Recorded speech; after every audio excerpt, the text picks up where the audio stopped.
everyone, a very good evening to all of you. This is Divya Chandwani, your English educator, and I welcome all my dear students in our amazing batch, that is our विश्वास batch, जहां पर लाखों करोड़ों बच्चों ने रखा है अपना अद्भुत विश्वास। तो बेटा आपकी दिव्या मैम आ चुकी हैं वापस, जहां आपको आज मैं पढ़ाने वाली हूं आपका चैप्टर डिस्कवरिंग टट the saga continues. Now most of you will be wondering कि मैम हमें इसके नोट्स कहां से मिल सकते हैं। सो बेटा प्लीज डोंट वरी, बिकॉज मैंने इसका जो लिंक है वो डिस्क्रिप्शन में प्रोवाइड कर दिया है। You just have to click on the link and you will be directed towards a PW app, and वहां से जाकर आप फ्री ऑफ कॉस्ट अपने इस चैप्टर के नोट्स को भी डाउनलोड कर सकते हैं।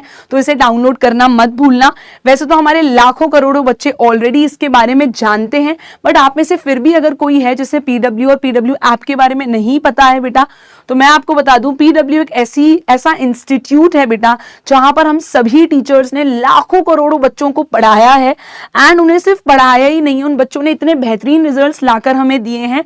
सो PW ने पिछले 5 सालों में बेटा एक ऐसा अद्भुत विश्वास जो है जीत लिया है अपने सभी बच्चों के दिल में और मन में। तो हम उम्मीद करते हैं इसी विश्वास के साथ हम लोग आगे बढ़ते रहेंगे और आप लोगों को पूरी शिद्दत से पढ़ाते रहेंगे। लेकिन आप लोगों को भी एक वादा करना है कि आप पूरी शिद्दत से हमारे साथ मिलजुल कर अच्छे से पढ़ाई करोगे और अपने माता पिता को, अपने टीचर्स को अपने ऊपर बहुत ज्यादा गर्व महसूस कराओगे। So link is in the description, notes download करना मत भूलिएगा। स्टार्ट करते हैं अपना आज का चैप्टर जिसका नाम है डिस्कवरिंग टट द सागा कंटिन्यूज। सबसे पहला क्वेश्चन बेटा आपके माइंड में आएगा कि डिस्कवरिंग टट इसका नाम क्यों है। ये तो आगे का टाइटल हो गया, लेकिन जो मेन टाइटल है दैट इज डिस्कवरिंग टट, जो मैं आपको पढ़ाने वाली हूं। So today's goal is we are going to understand the summary, but it will be a detailed one. और मेरे प्यारे बच्चों इतना ही नहीं, साथ ही साथ मैं आपको सारे NCERT क्वेश्चंस भी करवाने वाली हूं एंड उसके सबके सोल्यूशन भी प्रोवाइड करने वाली हूं। सो बिना किसी देर के शुरुआत करते हैं अपने आज के चैप्टर डिस्कवरिंग टट से। ठीक है, अब यहां पर आप सोच रहे होंगे इसका नाम डिस्कवरिंग टट क्यों है, हु इज दिस टट, या क्या ये किसी बड़े इंसान का नाम है। तो मैं आपको बता दूं, जी हाँ बेटा। सो सबसे इंपॉर्टेंट कैरेक्टर इस चैप्टर के हैं किंग ट्यूटानखामुन। इनको जो है इनका शॉर्ट नेम जो था, या इनका घर का नाम बोल लो, या इन्हें लोग किंग टट के नाम से भी जानते थे। तो किंग ट्यूटानखामुन इनका जो है नाम था, फुल नेम था, लेकिन लोग इन्हें किंग टट के नाम से भी जानते थे। तो यहाँ पे मैंने आपके सारे इंपॉर्टेंट पॉइंटर्स लिख दिए हैं। अगर किंग ट्यूटानखामुन का कैरेक्टर स्केच भी आपसे पूछ लिया जाता है, so you should be aware about all the important pointers. Now why the chapter's name is Discovering Tut? उसके लिए हमें इनके बारे में पहले कुछ समझना होगा। So King Tut he was a young Egyptian pharaoh। अब pharaoh का मतलब क्या होता है? He was an Egyptian ruler। pharaoh का मतलब होता है बेटा PHARAOH। इसका मतलब होता है pharaoh का an Egyptian ruler। तो ये एक इजिप्ट के किंग थे, इसीलिए आप इनके कैरेक्टर स्केच में सबसे पहले क्या लिखेंगे, king Tutankhamun was also known as king Tut and he was a very young Egyptian pharaoh, or you can say an Egyptian ruler. He became pharaoh at a very young age। अब बेटा जो सवाल है कि ये जो king बने ये कब बने, when did he become a king? He was just hardly 8 or 9 years old जब ये किंग बने थे। इसीलिए मैंने आपको यहाँ पर लिखकर भी दिया है that he became king at a very young age, क्योंकि इनकी उम्र लगभग 9 साल के आसपास रही थी जब ये क्या बने थे, किंग बने थे इजिप्ट के। And you won't believe he died around the age of 18। Chapter में NCERT में बार बार ये मेंशन करा गया है that he was just a teenager when he died। So as you all know 13 के पीछे टीन आता है और 19 तक आपकी क्या चलती है, टीनेज चलती है। तो लगभग ऑफ कोर्स टीनेज का समय था, तो 18-19 के आसपास की एज में इनकी बेटा डेथ हो गई थी। और इनकी डेथ जो है बहुत ही मिस्टीरियस थी कि कैसे इतना ही यंग इंसान मर सकता है। Was just 18 years old। So he died and his death was very mysterious. अब बेटा जो किंग ट्यूटानखामुन से पहले, किंग टट से पहले जो किंग हुआ करते थे वो जो हैं उन्होंने गॉड एम्यून इजिप्ट के एक बहुत फेमस गॉड हुआ करते थे, यहाँ है। तो यहाँ पर उन्होंने क्या करा था, जो किंग टट से पहले जो गॉड थे उन्होंने इनकी जो सारी फोटोज हैं, तस्वीरें हैं, मंदिर हैं, उन सबको क्या करवा दिया था, डिस्ट्रॉय करवा दिया था, जो किंग टट से पहले हुआ करते थे। बट व्हेन किंग टट became the king and he was of course very young, but still he restarted the worship of Egyptian god Amun at a very young age। उन्होंने वापस से वो सभी टेम्पल्स बनवाए, वापस से उनकी मूर्ति जो बोलते हैं, डीटीज जो आइडल्स होते हैं गॉड के, जो वर्शिप करते थे लोग, उन सबको वापस लगवाया, वापस प्रॉपर अच्छे से टेम्पल्स बनवाए, और जैसे भी वहां वो प्रे करते थे, सारी चीजों को वापस स्टार्ट करवाया। जो पिछले जो किंग हैं उन्होंने उसे डिस्ट्रॉय कर दिया था। So that is about the character sketch. अगर आप ये 5-6 पॉइंट्स आपको पता है, that king Tutankhamun was known as king Tut, and he restarted the worship of Egyptian god Amun, which was destroyed by the previous king who used to rule. Now the most important thing is कि ma'am हमें ये chapter पढ़ना क्यों है। तो मैंने आपको अभी बताया बेटा, इनकी जो डेथ है वो बहुत ही मिस्टीरियस तरीके से हुई थी। तो यहाँ पे हमें चैप्टर में ये पढ़ना है, इनकी जो डेड बॉडी है, जैसे इजिप्ट में खासकर मम्मी के नाम से भी जाना जाता है, जिनको बहुत साल पहले 3000 ईयर्स पहले 3300 ईयर्स पहले दफनाया गया था। अगर आज उनकी बॉडी को निकाल के चेक किया जा रहा है कि क्या क्या किस तरीके से लोग रहा करते थे उस टाइम पे, क्या किस वजह से इनकी डेथ हुई, तो ये सारे रीजंस फाइंड आउट करने के लिए किंग टुटानखामुन की बॉडी, किंग टट की बॉडी को वापस निकाला गया था। तो बार बार यहाँ पर बेटा हम डेड बॉडी को चैप्टर में एज ममी रेफर करेंगे। तो ममी, अगर आपने ममी मूवी देखी है तो आपको क्लियरली समझ में आ जाएगा। बोरिंग चैप्टर कुछ बच्चों के लिए हो सकता है, but now we have got pictorial images of the things that happened that day. आपके लिए चैप्टर उस वजह से बेटा बहुत ज्यादा आसान बन जाएगा टू अंडरस्टैंड। तो आज बेटा क्या तारीख थी? द डेट वॉज 5 जनवरी 2005 और शाम के 6 बजे थे। इस समय से थोड़े टाइम पहले लोगों ने इतना हंगामा मचाया था that you should find out how and why king Tut died at a very young age, ये पता करना होगा। सो फाइनली 5 जनवरी 2005 जब सारी परमिशंस मिल चुकी थी फ्रॉम द गवर्नमेंट, फाइनली 5 जनवरी 2005 को जो इनकी डेड बॉडी थी, इनकी जो ममी थी, ममी यानी कि जो ये डेड बॉडी आपको दिख रही है ना, इस तरीके से ये पट्टियों में बांध के इन्हें दफनाया करते थे। तो टुटानखामुन जो है उनकी बॉडी को निकाला गया and it moved smoothly and quietly into a CT scanner which had been carried to Tut's resting place. अब बेटा अगर हमें ये पता करना है कि इनकी डेथ कैसे हुई थी, क्या इन पे किसी ने हमला तो नहीं करा था, वॉज हिज स्कल, जो सर वाला पार्ट है, कहीं उस पर कोई चोट तो नहीं लगी थी, ये सारी चीजें पता करने के लिए ऑफ कोर्स उनका सिटी स्कैन करना होगा। सीटी स्कैन, जब भी किसी को सर की चोट लगती है, अगर हड्डी में कुछ अंदरूनी चोट लगी है तो CT scan is absolutely necessary. तो इनकी जो बॉडी है, जो इनकी मम्मी वाली जो बॉडी है, मतलब जो डेड बॉडी थी, जो मम्मी था टुटानखामुन का, उन्हें निकाला गया कहां से? जहां पे इन्हें दफनाया गया था वहां से इन्हें निकाला गया and then he was moved smoothly and quietly into a CT scanner. तो सिटी स्कैनर के अंदर जैसे आप देख रहे हैं ना, यहाँ पे सिटी स्कैनर में इनकी बॉडी को डाला गया। तो सिटी स्कैनर बेटा क्या है? It is just a kind of a machine, जैसे हम लोग एक्सरे करवाते हैं ना, तो एक्सरे में हमारी कैसे होती है, हड्डियों की तस्वीर आ जाती है, फोटो आ जाती है कि कहाँ हड्डी टूटी है, कहाँ क्रैक है। सिटी स्कैनर और बेहतरीन तरीके से उस चीज को क्लैरिफाई कर देता है। तो सिटी स्कैनर जो है, इनकी टुटानखामुन किंग टट की जो बॉडी है उसके पास में इस मशीन को ले जाया गया था। टट्स रेस्टिंग प्लेस, रेस्टिंग प्लेस मतलब बेटा ये इंसान तो मर चुके हैं, क्या ये आराम कर रहे होंगे? जी नहीं, resting place is where he was, जहां पर इनको दफनाया गया था वहां की बात हो रही है। सो ही डाइड, ठीक है, लेकिन इनकी बॉडी कहाँ रखी हुई थी? At that place city scanner को ले जाया गया और सिटी स्कैनर में क्या करा गया? सिटी स्कैनर में बेटा इनकी बॉडी डाली गई टू सी, टू चेक कि क्या गड़बड़ है। ठीक है, okay, clear everyone? So the aim was to probe the persisting medical mysteries of this young ruler who died more than 3300 years ago. तो यहाँ मैं मार्क कर रही हूँ, आपको पता होना चाहिए इनकी डेथ कितने साल पहले हुई थी? 3300 years पहले बेटा इनकी डेथ हो गई थी। तो मेन बेसिकली जो ये सारा मेडिकल चेकअप हो रहे थे, इसका मेन मुद्दा क्या था, कारण क्या था कि लोग जानना चाहते थे क्या मिस्ट्री है इनकी डेथ के पीछे। तो क्या मिस्ट्री है, यानी कि what is the reason, what are the mysteries of this young ruler who died almost 3300 years ago. बेटा 3300 साल पहले इनकी मृत्यु हुई थी और आज इनकी डेड बॉडी को निकाला गया था to identify that why he died at a very young age. His dead body was embalmed and buried in a royal grave in the Valley of the Kings। तो पहले हम समझते हैं बेटा इनकी बॉडी को कहाँ दफनाया गया था? Valley of the Kings. जहां पर बड़े बड़े राजा महाराजाओं की जो बॉडीज हैं, मम्मी जिसे कहते हैं इंग्लिश में, उन्हें दफनाया जाता था। So that was the name of that place.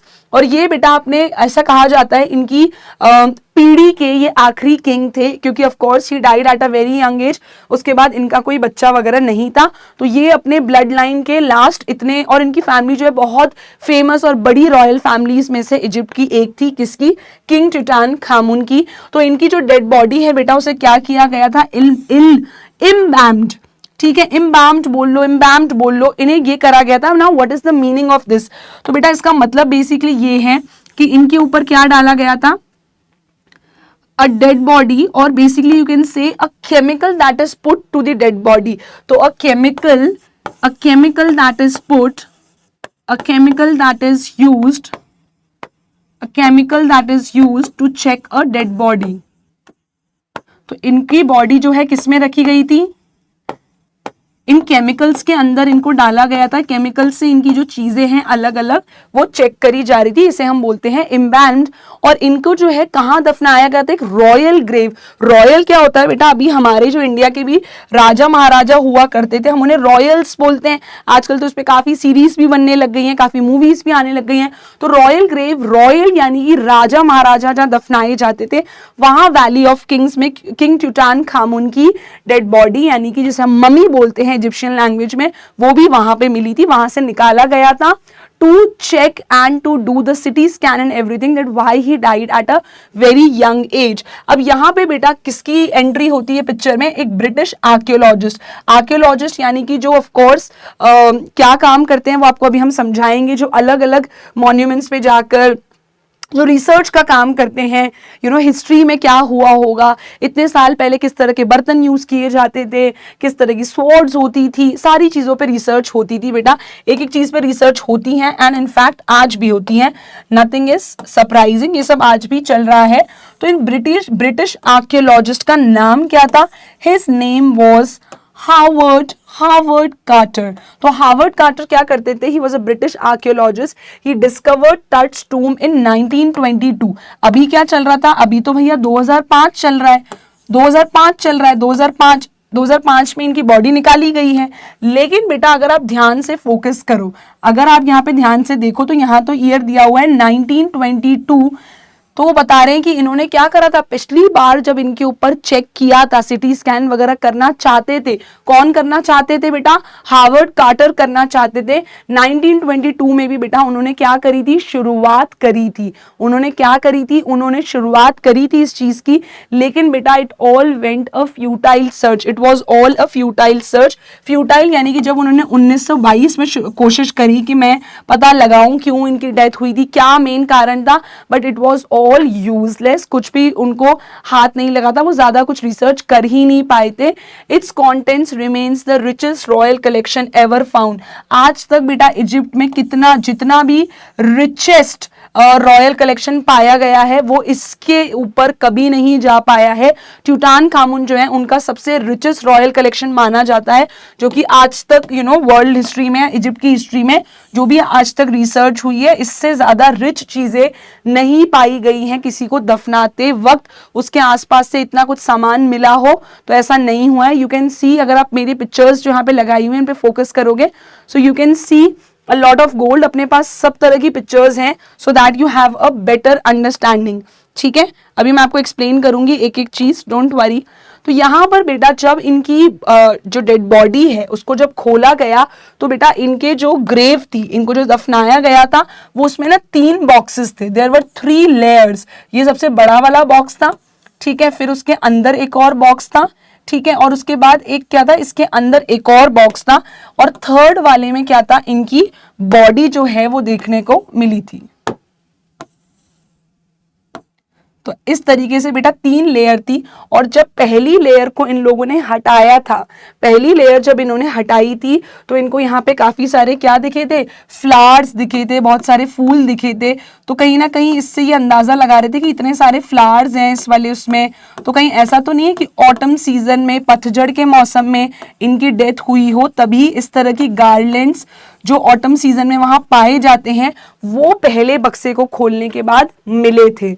उसके बाद बेटा जैसे जैसे ये आगे बढ़ते गए, इन्होंने क्या रियलाइज करा कि अट्रैक्टिव आर्टिफैक्ट्स जो कि आज देखने को नहीं मिलते हैं, इतने खतरनाक तरीके गोल्ड के आइटम्स भी देखने को मिले थे। एंड इनफैक्ट इनका जो तीसरा टूम था, आप लोग मुझे कंफर्म करिएगा कमेंट सेक्शन में, कौन सा जो बॉक्स था इन तीनों में से, एक बड़ा बॉक्स था, उसके अंदर दूसरा बॉक्स था, दूसरे बॉक्स के अंदर तीसरा बॉक्स था, which box was completely made of gold. एक जो बॉक्स था वो इसमें से गोल्ड का भी बना हुआ था। तो ये आप मुझे कमेंट सेक्शन में जरूर बताइएगा। यहां पर बेटा जब इनके ये बॉक्सेस खोले गए तो इनफैक्ट ये भी पता चला कि अंदर क्या क्या सामान रखे गए थे। अंदर सामान रखे गए थे जैसे कि पहला रखा गया था बोर्ड गेम्स, दूसरा एक ब्रॉन्ज रेजर जिससे कि मेन आदमी जो होते हैं वो शेव करते हैं यानी कि अपनी बियर्ड बनाते हैं। तीसरे थे लिनन के अंडरगारमेंट्स, कपड़े जो होते हैं अंदर इनर क्लोथ्स होते हैं वो, और फूड और वाइन भी रखी गई थी।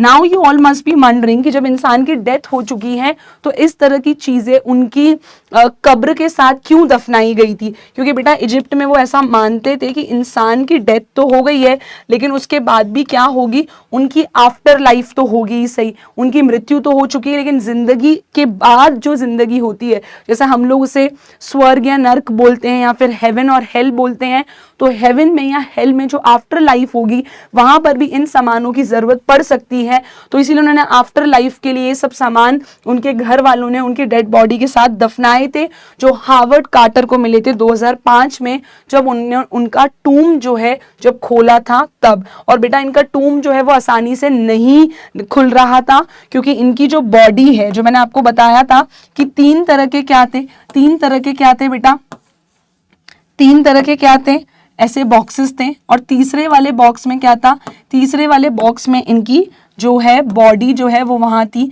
तो बेटा जो तीसरा वाला बॉक्स है इसके अंदर का भी नज़ारा कुछ ऐसा था। फॉर एग्जाम्पल ये उनकी क्या है, डेड बॉडी है, जैसा आप यहाँ देख रहे हैं। इस तरीके से ये गार्लैंड्स आपको दिख रही हैं बेटा। गार्लैंड्स का मतलब होता है मालाएं, अलग अलग पेड़ पौधों के फूल इनकी बॉडी पे लगे हुए थे, बॉक्स पे लगे हुए थे। तो ये जो फूल हैं खासकर ऑटम सीजन में गार्लैंड्स, ऐसी मालाएं बनती थी इजिप्ट में। तो लोग ये अज्यूम कर रहे थे कि यार इस टाइम पे हो सकता है इनकी डेथ हुई हो, तभी इस तरह की गार्लैंड्स या मालाएं देखने को मिल रही हैं।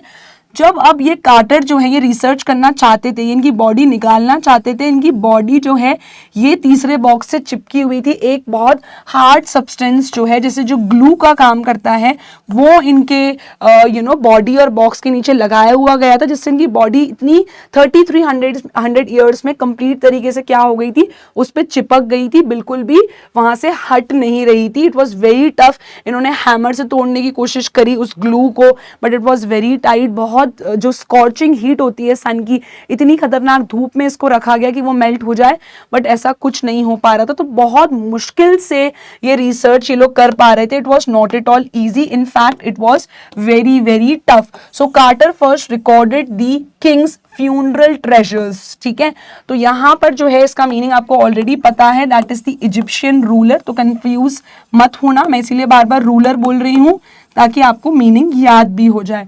तो फ्यूनरल जो ट्रेजर्स हैं यानी कि जो इनका जो खजाना था, इसके ऊपर पहले तो बेटा इसको रिकॉर्ड किया गया, सारी चीजें एक एक चीज शूट हो गई, शूट करिए कैमरा से। उसके बाद क्या करा, इन्वेस्टिगेशन चालू हुई 3 नेस्टेड कॉफिन्स की। 3 नेस्टेड कॉफिन्स का मतलब क्या है, 3 इस तरह के कॉफिन्स थे, एक के अंदर एक, इसे हम 3 नेस्टेड कॉफिन्स बोलते हैं।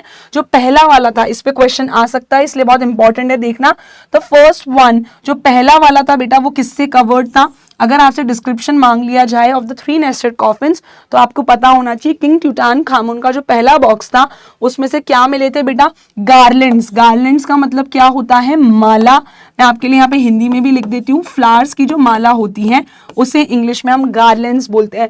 विलो और ऑलिव के मिले थे। विलो और ऑलिव क्या है, ये एक तरह के ट्रीज होते हैं, इनकी जो है गार्लैंड्स यानी कि माला देखने को मिली थी। Wild celery, celery is again a kind of you can say, just a second, you can say it is again a kind of a flower or a tree only. Lotus petals देखने को मिली थी और कॉर्नफ्लावर्स।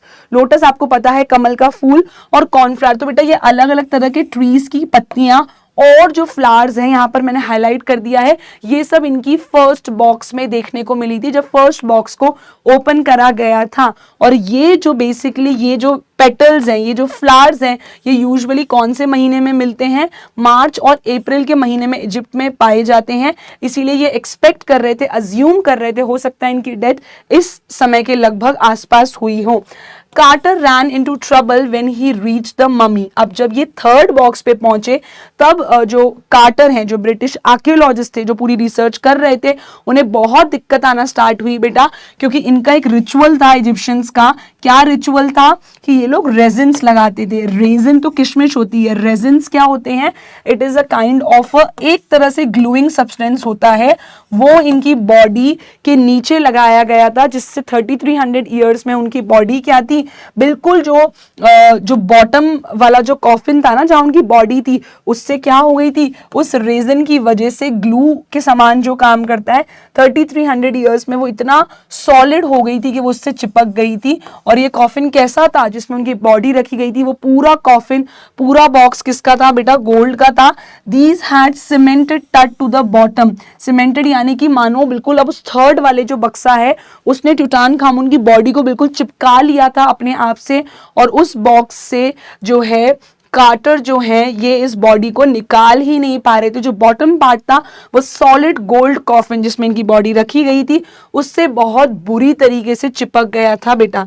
सो now they tried everything as I told you. The solidified material was removed with the help of chisels. तो यहाँ पे इन्होंने उसको धूप में रखा, हैमर से उस ग्लू को तोड़ने की कोशिश करी, जिसे इंग्लिश में यहाँ पे रेजिन भी कहा गया है, बट वो नहीं हट रहा था। फाइनली जैसे तैसे करके उसको हटाया गया and mummy was cut free। उसको आखिरकार ग्लू को कट करना पड़ा।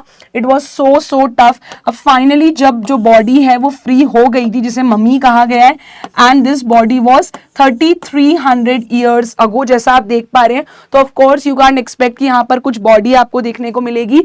यहाँ पर ये कैसे होगा? कंकाल के शेप में था, स्केलेटन था, सिर्फ हड्डियां बची थी। Of course everything will be decomposed in 3300 years। So Carter's men they remove the mummy's head and several other nearly every major joint। तो जहां पर भी बड़े बड़े joints होते हैं, जैसे बेटा नी वाला पार्ट हो गया, और नी से बड़ा joint भी कहाँ होता है? जहां से हमारे legs स्टार्ट होते हैं, इस वाले पोर्शन से। तो जो कार्टर के, जो ब्रिटिश आर्कियोलॉजिस्ट था, उनकी जो टीम थी, उन्होंने क्या करा बेटा? मम्मी का डेड बॉडी का जो हेड है उसको अलग कर लिया। They kept it separately. और जितने भी मेजर जॉइंट पॉइंट्स होते हैं, यहाँ से हमारे हाथ स्टार्ट होते हैं, तो ये हमारे मेजर जॉइंट पॉइंट्स हैं। यहाँ से जब बेटा लेग्स, देखो आप देख रहे होंगे ना, ये जो लेग्स चालू हो रही हैं, ये जॉइंट पॉइंट्स हैं। तो इन सारी चीजों को क्या है, उन्होंने अलग कर लिया। And then what they did was they reassembled the remains on a layer of sand in a wooden box. तो मैंने आपके लिए एक एक चीज बनाई है यहाँ पर, ठीक है। You won't find these images very easily, right my dear students. तो ये जो है मैंने यहाँ पे एक वुडन बॉक्स दिखाया है। तो बेटा ये एक वुडन बॉक्स था जिसके अंदर इन्होंने क्या करा, इनकी टीम ने पूरी सैंड, पूरी रेत इस तरीके से फैलाई, और उसके बाद अलग अलग हाथ, दोनों राइट लेफ्ट, पैर, स्कल जो होता है, हेड, सबको अलग अलग फैला के रखा ताकि ये चेक कर पाए उसमें कितना डैमेज हुआ है, क्या कंडीशन है उसकी। एक एक चीज को स्प्रेड करके ब्रिटिश आर्कियोलॉजिस्ट कार्टर की टीम ने चेक करना स्टार्ट कर दिया। Now the team of scientist found it resting there Zahi Hawass, who was Secretary General of Egypt Supreme Council of Antiques। इनका नाम क्या था बेटा? इनका नाम इंपॉर्टेंट है, इनका नाम था Zahi Hawass, that was his name। इनकी डेजिग्नेशन क्या थी? सेक्रेटरी जनरल थे Egypt supreme council of antiquities के, ठीक है। He observe that the mummy was in a very bad condition because of what Carter had done in the 1920s। अब 1922 में भी इन्होंने क्या करा था? रिसर्च करी थी, किसने? हार्वर्ड कार्टर ने। और उस रिसर्च की वजह से अब ये रियलाइज करा गया 2005 में, जब इन्होंने रिसर्च करने की कोशिश करी, कि इतनी छेड़छाड़ करी गई थी उनकी डेड बॉडी से उस टाइम पे भी, कि जो है बहुत बैड कंडीशन में है, बहुत ज़्यादा चीज़ें पता लगा पाना बहुत मुश्किल होगा, because it has been touch so many, it has been touched already and the condition was so bad, 3300 years पहले उनकी death हुई है. So it's very very difficult to identify anything that why he died, or to do all that research. It will be very very tough. Now on the night of the scan, जिस रात पे इनको proper अच्छे से scan करना था, जितने भी वर्कमैन थे, जितने भी कार्टर के टीम के लोग थे, ठीक है, जो कार्टर की टीम में थे बेटा, कार्टर्स टीम आप कह सकते हो इनको, इन्होंने क्या करा, दे कैरीड टट from the टूम in his box. यानी कि किंग टट को एक कब्र में रखा गया था, उसे टूम भी कहते हैं हम. तो जहां रखा गया था वहां से इन्हें इनके बॉक्स के समेत निकाला गया. अब बेटा जैसे आप मानिए फॉर एग्जाम्पल इस तरीके से कुछ बड़ी सी जगह रही होगी और यहाँ कहीं उनको दफना रखा है, तो यहाँ से इनको ऊपर ला पाना ये बहुत आसान बात तो नहीं है कि आप इजीली ले आओगे. तो फ्लाइट ऑफ स्टेयर्स और रैंप लगा था. तो रैंप आप सबको पता है इस तरीके का रहता है, ठीक है, ताकि इसको फिर टूम को यहाँ से उतारा जा सके. और स्टेयर्स क्या होती हैं, स्टेयर्स हम सीढ़ियों को बोलते हैं. तो ये रिक्वायरमेंट लगी थी जिससे कि ये लोग जो उस डेड बॉडी का जो बॉक्स है, किंग टुटानखामुन का जो बॉक्स है, उसको रैंप की मदद से नीचे ला पाए. And then they rose on a hydraulic lift. उसको एक प्लेटफॉर्म पे रखा गया, वो एक लिफ्ट का काम कर रही थी और उससे लिफ्ट की मदद से यहाँ पे अगर एक लिफ्ट जैसी चीज लगा दी गई तो उस पर बॉक्स रखा गया और फिर जैसे क्रेन बाहर खींच लेती है ना, उसको बॉक्स को बाहर ले आए. And this trailer held the scanner. अब इन लोगों ने क्या करा बेटा, स्कैनर को भी ये उस टूम जहां इन्हें दफनाया गया था उसके पास ही ले गए थे जिससे कि ज्यादा दिक्कत ना आए. एंड इनिशियली क्या हुआ बेटा, initially there was some problem because of sand in the cooler. अब जब ये चेक करने की कोशिश कर रहे थे बेटा, तो ये लोग ढंग से स्कैन भी नहीं कर पा रहे थे क्योंकि उस मशीन के अंदर जो कूलर लगा हुआ था वो भी कैसे होने लग गया था, खराब होने लग गया था. क्योंकि बेटा ये हम कहाँ की बात कर रहे हैं, इजिप्ट की बात कर रहे हैं जहाँ पे इतनी सैंड होती है. तो जो सैंड है वो काफी ज्यादा कूलर के अंदर चली गई थी. तो यस माय डियर स्टूडेंट्स, जैसा मैंने आपको अभी समझाया, इनका जो सीटी स्कैनर मशीन था उसका जो कूलर वाला पार्ट था उसके फैन में बहुत सैंड चली गई थी because we are talking about Egypt. Now what happened next was, जो टेक्नीशियंस थे उन्होंने स्कैन किया मम्मी को फ्रॉम हेड टू टो, सर से लेके पैर तक उनके अनेकों एक्सरेज करे गए थे. लगभग कितने 1700 डिजिटल एक्सरेज करे गए थे जिनसे इस तरीके से पूरा हड्डियों का, स्केलेटन का एक एक फोटो क्लियरली नजर आ रहा था. जो हेड था बेटा उसका 0.62 मिलीमीटर के स्लाइसेस तक का स्कैन किया गया था. This is a medical term basically to understand. And now Tut's entire body was similarly recorded, यानी कि हर पार्ट का, छोटे से छोटे पार्ट को बहुत ढंग से एक्सरे करके चेक करा गया था कि उनके मृत्यु का क्या कारण रहा था. जो टीम ऑफ स्पेशलिस्ट थी, एक टीम थी जो रेडियोलॉजिस्ट हुआ करते थे, जो एक्सरेज में और मशीन्स में जिनकी बहुत एक्सपर्टीज होती है. Next we had was forensics. आपने मूवीज में देखा होगा जब भी मर्डर हो जाता है तो जो बारीक बारीक चीजों को समझते हैं, बारीक बारीक चीजें चेक करते हैं, आगे किसके थंबप्रिंट्स मिले हैं, फिंगरप्रिंट्स हैं, एक एक चीज को चेक करते हैं, वो टीम भी वहां पे थी, forensics. Then we have and anatomy team भी थी. Anatomy is basically study of living organisms, study जो इनकी करती हैं लिविंग ऑर्गेनिजम्स की. तो ये तीनों टीमें बेटा क्या करने लग गई, they started working together so that they can find out what was the reason, what were the secrets behind his mysterious death. तो तीनों टीमें जो हैं बेटा अब क्या लग चुकी थी, काम पर लग चुकी थी. इस तरीके से प्रॉपर आप देख पा रहे हैं सीटी स्कैन इन लोगों ने किया था. Now there was one technician, एक टेक्नीशियन थे बेटा, उनके इसमें क्या हुआ था, technician displayed astonishing images of Tut on a computer screen. उन्होंने क्या करा, टट का जो स्केलेटन था, एक बहुत बड़े टेक्नीशियन थे, मैंने यहाँ पे फोटो भी लगाई है आप देख पा रहे हैं. इन्होंने क्या करा, उनके जो पार्ट्स थे, बॉडी पार्ट्स थे किंग टट के, उसको इस तरीके से कंप्यूटर स्क्रीन पर क्या करा बेटा, डिस्प्ले करा. A grey head took shape from a scattering of pixels. अब जो है हेड को इन्होंने क्या करा, पिक्सल्स का मतलब क्या होता है बेटा, अलग अलग जो फोटोज होती हैं, स्कैटरिंग ऑफ पिक्सल्स यानी कि अलग अलग पार्टिकल्स आप यहाँ देख रहे हो ना, छोटी छोटी अलग अलग पिक्सल से मिलके वहां उनका हेड का प्रॉपर स्ट्रक्चर या फ्रेम दिख रहा था, किसमें, कंप्यूटर स्क्रीन पर. तो जब भी कोई फोटो है वो बहुत सारी पिक्सल, छोटी छोटी पिक्सल से मिलके एक बड़ी क्लियर इमेज बनाती है. The technician spend and tilted in every direction. Her direction में उसको उन्होंने टिल्ट करके देखा, उनकी फोटो को, उनका जो स्केलेटन था उसकी एक्सरे को हर डायरेक्शन में टिल्ट करके यानी कि झुका के इस तरीके से देखा। आपने देखा होगा जब भी डॉक्टर्स देखते हैं तो एक्सरे को बिल्कुल साइड से पकड़ते हैं, नॉट फ्रॉम दी सेंटर। तब उन्हें क्या दिखा, जो नेक वर्टिब्रे थी, जो ये बेटा बैक वाली वो होती है ना, यहाँ पे जो एक हड्डी होती है वो बहुत क्लियरली विजिबल हो रही थी इस सिटी स्कैन के अंदर। और बाकी इमेजेस भी रिवील कर रही थी क्या, उसमें उनका हाथ था, सेवरल व्यूज थे ऑफ द रिबकेज, रिबकेज यानी कि आपकी यहाँ की हड्डी, and a narrow cross section of the skull, skull यानी कि आपके जो सर के अंदर की हड्डियां होती हैं, सर के ये वाला पार्ट जो है इसको हम क्या बोलते हैं, this is the skull part. तो ये उनका स्कल का उन्होंने सिटी स्कैन करा, हैंड का करा, दिस इज योर रिबकेज, जो आपकी पसलियों की हड्डियां होती हैं इन्हें हम इंग्लिश में बोलते हैं रिबकेज, साइंस की टर्म में, मेडिकल टर्म में इसको रिबकेज बोलते हैं। ये सारी चीजों की तस्वीरें लगाई गई कंप्यूटर में। और तभी मैंने आपको पहले एक जाही नाम के इंसान के बारे में बताया था, that we have already studied. Zahi Hawass कौन थे, इजिप्ट के जनरल सेक्रेटरी थे। तो ये सब देख के बेटा उन्होंने क्या करा, ही स्माइल्ड, उन्होंने स्माइल करी, and he felt relieved to see that nothing had gone seriously wrong. तो उन्हें ये देख के बहुत अच्छा लगा कि भाई लोगों को लग रहा था इनकी मिस्टीरियस डेथ हुई है, कि यार बहुत भारी कुछ इनका मर्डर हुआ है, बहुत कुछ खतरनाक चीज हुई है। तो सारे एक्सरे सब कुछ करने के बाद उन्हें एक चीज क्लियर हो चुकी थी कि बहुत कुछ खतरनाक नहीं हुआ था। That is a good thing and that's why Zahi Hawass was very relieved and he smiled. And ये पूरा सब कुछ कार्टर और उनकी टीम ने करके दिखाया था। He experimented, he did all of the research with his team and they finally discovered कि ऐसा कुछ बहुत जो है मिस्टीरियस कुछ मिल नहीं पाया पूरी ही टीम को, कि उनका जो मर्डर क्यों हुआ, मर्डर हुआ कि नहीं हुआ, कुछ बहुत कॉन्क्रीट सबूत मिल पाए, ऐसा उन्हें कुछ नहीं मिल पाया। सो नाउ बेटा let's get started with our NCERT questions. First question is on your screen, king Tut's body has been subjected to repeated scrutiny. लोगों को बार बार शक क्यों होता था कि इनकी डेथ हुई है, बार बार लोग ये मुद्दा उठाते थे, what was the reason behind that. So यहाँ पे स्टार्ट करते हैं बेटा, the mummy of king Tutankhamun has earned worldwide fame for the richness it was buried with. तो बेटा यहां से ही जब इनको दफनाया गया है तब से ही बहुत बातें चालू हो गई थी, एंड अभी तक की पूरी वर्ल्ड हिस्ट्री में या स्पेशली इजिप्ट की हिस्ट्री में इनसे ज्यादा रॉयल तरीके से किसी को भी बरी यानी कि दफनाया नहीं गया था आज तक।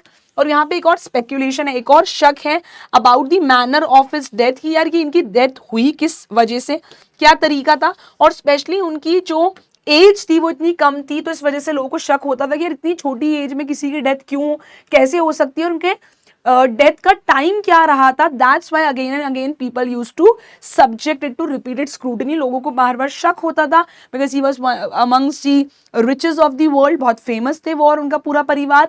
उनकी डेथ किस वजह से हुई, मैनर ऑफ डेथ की वजह से लोग शक करते थे, टाइम ऑफ डेथ की वजह से, एंड उनकी एज ऑफ डेथ की वजह से लोगों को हमेशा इस चीज पे शक रहता था। नेक्स्ट क्वेश्चन है, Harvard Carter's investigation was rejected. तो हार्वर्ड कार्टर की जो इन्वेस्टिगेशन थी, why it was rejected, because he used unscientific methods and illegitimate ways. उन्होंने जो है थोड़े इलीगल और गलत तरीके इस्तेमाल करे थे उस रिसर्च को करते वक्त, इन्वेस्टिगेशन को करते वक्त। ही वॉज फोकसिंग, जब उन्होंने बेटा 1922 में जब पहली बार रिसर्च की थी, सेकेंड टाइम उन्होंने 2005 में करी थी, जब उन्होंने पहली बार सर्च इन्वेस्टिगेशन करी तो उसको रोक क्यों दिया गया है, ज्यादा उनको कुछ कॉन्क्रीट क्यों नहीं मिल पाया था, उनके तरीकों की वजह से। उनके तरीके क्या थे, अनसाइंटिफिक थे, और वो ज्यादातर उनकी डेथ पे फोकस नहीं कर रहे थे कि किंग टट की डेथ कैसे हुई। As he was an archaeologist, तो वो ज्यादातर ट्रेजर पे फोकस कर रहे थे। ट्रेजर यानी कि बेटा जो उनके खजाने की चीजें उनके साथ दफनाई गई थी, जो भी उनके गोल्ड के ऑर्नामेंट्स थे, जो भी सब महंगी महंगी चीजें थी, उन पे वो फोकस कर रहे थे, एंड बहुत कम फोकस कर रहे थे कल्चरल और हिस्टोरिकल चीजों पे, कि क्या कल्चर फॉलो करते थे इजिप्ट के किंग 3300 साल पहले। इस पे हार्वर्ड का बिल्कुल भी फोकस नहीं था जब उन्होंने पहली बार इन्वेस्टिगेशन करी थी 1922 में। ठीक है बेटा, next is Carter had to chisel away the solidified resins to raise the king remains। अब बेटा मैंने आपको क्लियरली समझाया था चैप्टर एक्सप्लेन करते वक्त, 3 नेस्टेड कॉफिन्स थे। 3 नेस्टेड कॉफिन्स का मतलब है बेटा इस तरीके से बड़ी बड़ी जो कॉफिन्स हैं एक के अंदर एक थी। तो यहाँ पे बेटा जो इनकी बॉडी है वो रेजिन की वजह से, यानी कि एक तरह का ग्लू होता है, इसकी वजह से वो क्या हो गई थी बेटा, चिपक गई थी। क्या हो गई थी, यहाँ पर चिपक गई थी इस जगह पे। तो तीसरे वाले कॉफिन से वो निकाल ही नहीं पा रहे थे। तो कैसे निकाला, क्या किया उन्होंने, ये आपको इस क्वेश्चन में आंसर देना होगा, दैट इज इंपॉर्टेंट। सो बेटा कार्टर जो है उन्होंने क्या फाइंड करा, he found out that the ritual resins had hardened, वो जो रेजिन है, जो वो ग्लू है, वो 3300 ईयर्स में बहुत ज्यादा हार्ड हो चुकी हैं, और उसके रिजल्ट की वजह से the result was that the Tut body it had been cemented, चिपक गई थी किस पे, at the bottom of is solid gold, जो तीसरे नंबर का जो बेटा कॉफिन था उस पे वो बहुत बुरी तरीके से चिपक गई थी।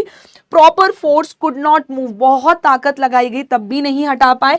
देन उन्होंने स्कॉचिंग सन में, बहुत तपती धूप में उसको रखा, जिससे कि वो रेजिन जो है, जो वो ग्लू है बेटा, वो क्या हो जाए, लूज हो जाए, जो वो ग्लू है वो लूज हो जाए, पिघलना स्टार्ट हो जाए सन की धूप से। लेकिन ऐसा भी नहीं हुआ, फिर उन्होंने क्या करा, उनकी बॉडी को प्रॉपर वहां से काट के ही निकालना पड़ा, ताकि उनकी जो रिमेन्स है, यानी कि जो भी स्केलेटन या जो भी पार्ट बचा था उसको वहां से निकाल के उसके ऊपर एक्सपेरिमेंट्स किए जा सके और ये पता लगाया जा सके कि इनकी डेथ किस वजह से हुई है। तो किंग रिमेन्स यानी कि बेटा जो बचा कुचा पार्ट होता है डेड बॉडी का, remaining part of a dead body, remains of a dead body को हम क्या बोलते हैं, रिमेन्स।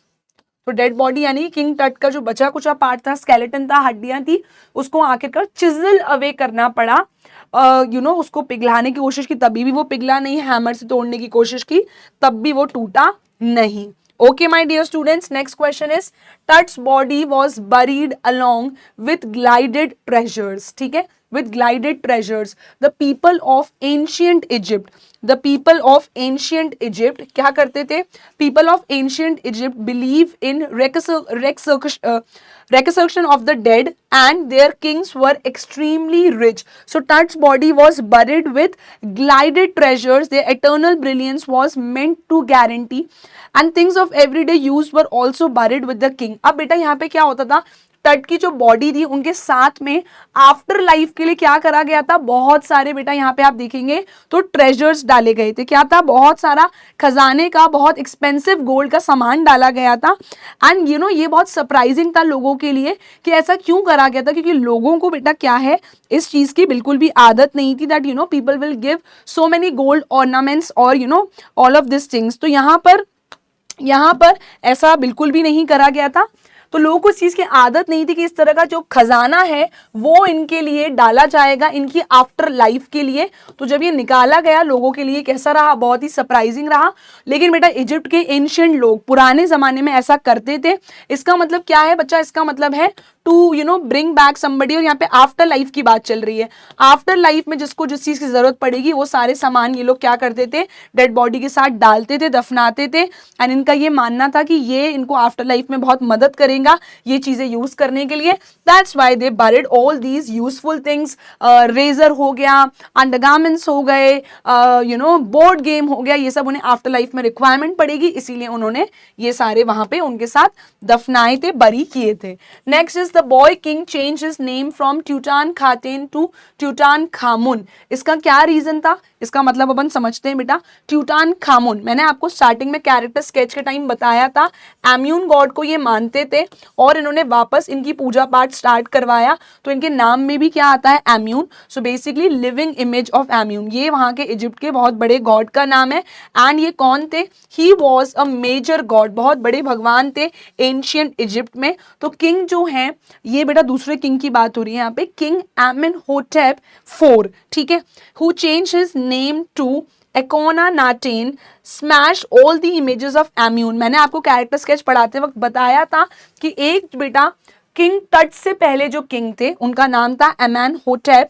इन्होंने क्या करा था, सारी इमेजेस जो हैं गॉड एम्यून की तोड़ दी थी, खत्म कर दी थी। और ये किसको मानते थे, ये एटेन गॉड को मानते थे, इसीलिए ये किंग अपने नाम के लास्ट में एटेन भी लगाने लग गए थे। और एम्यून भगवान के सारे मंदिर क्या करवा दिए थे, क्लोज। किसने करवाए थे, आमेनहोटेप ने। टट ने जब ये देखा, जब वो वापस राजगद्दी पे आए, उन्होंने वापस से पुराने तरीके से जैसे पूजा पाठ होती थी इसको रिस्टोर करा। गॉड एम्यून का पूजा पाठ मंदिर वापस से स्टार्ट करवाए। And in fact he change his name from Tutankhaten, जो पहले वाले किंग की वजह से हो गया था कि किंग के नाम के लास्ट में ये नाम लगने लगा था इन गॉड का, उन्होंने वापस जैसे ट्रेडिशनल स्टाइल पुराने जमाने में एम्यून भगवान का नाम पीछे लगा करता था वैसे ही सब कुछ वापस किया एंड अपने लोगों के लिए वापस से सारे मंदिर बनवा के उसी की पूजा पाठ भी स्टार्ट कराई। नाउ बेटा list the deeds that led Ray Johnson to describe an Akhenaten as wacky. ऐसे डीड्स, ऐसे काम बताइए जो इस राजा ने करे थे और जो कि बिल्कुल सही नहीं थे, तो आपको वो बताना होगा। अब बेटा एटेन कौन है? एटेन कौन से भगवान होते थे? सर्वेंट ऑफ एटेन, यानी कि द सन डिस्क, सन के सर्वेंट मानते थे जो लोग एटेन गॉड को मानते थे। एटेन और एम्यून क्या है? डिफरेंट गॉड्स थे इजिप्ट में। यहां पर बेटा इन्होंने क्या करा था, जो ये किंग थे, जो किंग तट से पहले आए थे, इन्होंने क्या करा था, इनकी रिलीजियस कैपिटल सिटी पहले हुआ करती थी, द ओल्ड सिटी ऑफ थैब्स से चेंज करके नई सिटी बना दी थी और यहीं को इस सिटी को अपने देश का रिलीजियस कैपिटल मानने लगे थे। एंड नाउ उसका नाम इन्होंने रख दिया था अमारना, पहले से थैब्स बोलते थे इजिप्ट में। और उन्होंने जितने भी एम्यून गॉड की इमेजेस थी उन सबको तोड़ फोड़ के बिल्कुल तहस नहस करके उनके सारे टेम्पल्स बंद कर दिए। तो इस तरह के उन्होंने गलत काम किए थे जिस वजह से हम इन्हें काफी वैकी यानी कि खराब इंसान बोल सकते हैं या मान सकते हैं। अब बेटा जितने भी कार्टर के जो लोग थे उन्होंने जब ये सिटी स्कैन किया तो सिटी स्कैन करने के बाद बेटा क्या रिजल्ट्स मिले थे इन्हें, एक बार आप मुझे बताइए, समझते हैं वो। तो बेटा रिजल्ट सिटी स्कैन में क्या मिले थे? दे वर क्वाइट इनकरेजिंग, बहुत अच्छे, मोटिवेटिंग, सपोर्टिंग थे। 1700 डिजिटल एक्सरे इमेजेस इन्होंने करी थी, अलग अलग डायरेक्शन से लिया था। उसमें इनको एक ग्रे हेड मिला था, ठीक है, जो इनकी किंग तट का स्केलेटन वाला पार्ट था। नेक वर्टिब्रे जो थी वो भी it was quite clear, neck vertebrae यानी कि जो नेक के पीछे वाला पार्ट होता है, इनका हाथ, इनके रिबकेज, सब कुछ बहुत ही इक्वली क्लियर और ब्राइट दिख रहे थे, जिससे हम ये कह सकते हैं कि ऐसा कुछ भी रिवील नहीं हो पाया कि बहुत ही कुछ हानिकारक या बहुत सीरियस कुछ हुआ था किंग टट के साथ। We can not say that, ठीक है। So now we have our second last question बच्चों, that is list the advances in technology that have improved forensic analysis। तो बेटा ऐसे क्या क्या एडवांसमेंट हुए टेक्नोलॉजी में, एक बार समझते हैं। तो बेटा फॉरेंसिक एनालिसिस में क्या क्या चेंजेस आए? पहले नॉर्मल कोई भी चीज है तो सिर्फ उसमें क्या होता था, एक्सरे ही होते थे, लेकिन अब क्या हो गया, चीजें और बदल गई हैं और चीजें बहुत एडवांस हो गई हैं। अल्ट्रासाउंड आ गया है, सिटी स्कैन हो गया है, पोस्टमार्टम हो गया है। बेटा पोस्टमार्टम यानी कि इंसान की डेथ होने के बाद जो होता है, ऑटोप्सी, बायोप्सी, ये सब टेक्निकल टर्म्स हैं। तो ये सब चीजें आई हैं जिससे टेक्नोलॉजी और एडवांस हुई है। इसके चांसेस आपसे पूछने आने के बहुत ज्यादा कम है, पर इससे पहले जो हमने क्वेश्चन करे थे, जैसे कि इनको हम वैकी क्यों बोल सकते हैं, किंग ने अपना नाम ट्यूटान खातेन से ट्यूटान खामुन क्यों करा, ये क्वेश्चंस अच्छे हैं, इंपॉर्टेंट है, इस पे आपको फोकस करना चाहिए। लास्ट क्वेश्चन है बच्चों आपकी स्क्रीन पर, explain the statement king Tut is one of the first mummies to be scan. आज से पहले बेटा किसी को वापस डेथ से जिंदा नहीं, यानी कि उठाया नहीं गया था, जिंदा तो इन्हें भी नहीं करा गया था, लेकिन किंग टट ऐसे फर्स्ट ममीज में से एक क्यों थे, इसको आपको स्टेटमेंट को एक्सप्लेन करना है। तो यस बेटा that is true, king Tut he was the first mummy to be X-rayed by an anatomy professor जो लिविंग ऑर्गेनिजम्स की पढ़ाई करते हैं, बहुत एक्सपीरियंस्ड है। तो फिर उसके बाद बेटा लोगों ने भी बहुत हाउ अल्लाह मचा दिया था। तो 6 जनवरी 2005 को फाइनली इनका सिटी स्कैन करा गया वर्चुअल रियलिटी के थ्रू और प्रॉपर इमेजेस निकाली गई ये पता करने के लिए कि इनकी डेथ किस वजह से हुई थी। तो एक्सप्लेन द स्टेटमेंट, ये फर्स्ट ममीज में से एक इसीलिए थे क्योंकि आज से पहले इनको और किसी को भी ऐसे 3300 ईयर्स अगो जिनकी डेथ हुई थी उनको निकाल के एक्सरे नहीं करा गया था उनका आज तक।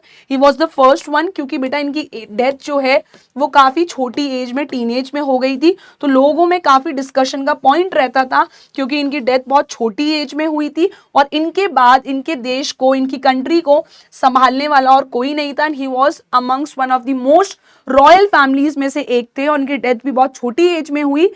तो इसीलिए लोगों को बहुत शक था, इसीलिए लोग चाहते थे कि इनकी जो डेड बॉडी है, इनकी जो मम्मी है, उसको आप निकालो, स्कैन करो, पता लगाओ क्या कारण था इनकी मृत्यु का, so that's why his body was taken out. लेकिन आज से पहले, इससे पहले कभी भी ये चीज किसी और के साथ एक्सपेरिमेंट नहीं की जा चुकी है। सो बेटा that's all about our chapter. यहाँ पे मैंने आपको किंग टट का, टूटानखामुन जो है उनका पूरा कैरेक्टर स्केच दिया है स्टार्टिंग में।